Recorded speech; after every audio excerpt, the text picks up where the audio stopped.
Listen, my dear brothers and sisters, has not God chosen those who are poor in the eyes of the world to be rich in faith and to inherit the kingdom he promised those who love him? You know, it's so tempting, isn't it, to be judgmental, to categorize people, to put them in a certain box.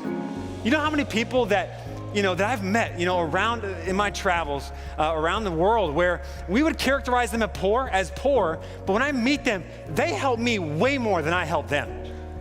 There is a wisdom, a spirituality. If you were to define richness as rich in perseverance, or in a trust of God, or in being grateful for the small things, oftentimes I am way more poor than people that, we might categorize that way.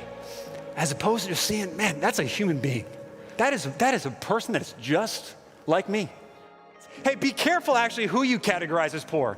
Because he actually says, hey, you say, I'm rich. I have acquired wealth and don't need anything. You don't realize that you are the ones that are actually wretched, pitiful, poor, blind, and naked. Be curious, not judgmental. Curiosity has become one of my favorite qualities.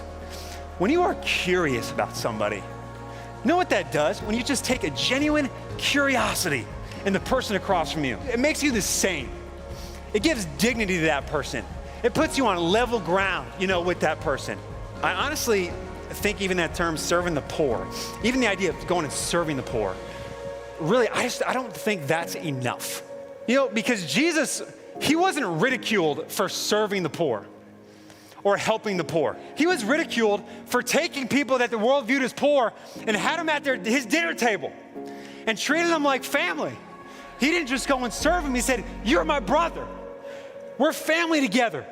I'm not just going out to serve you. You belong right next to me at the dinner table, passing rolls across the table from each other, not just having a single service event, that we go out and do because we feel bad for people. I think America, we think in terms of charity.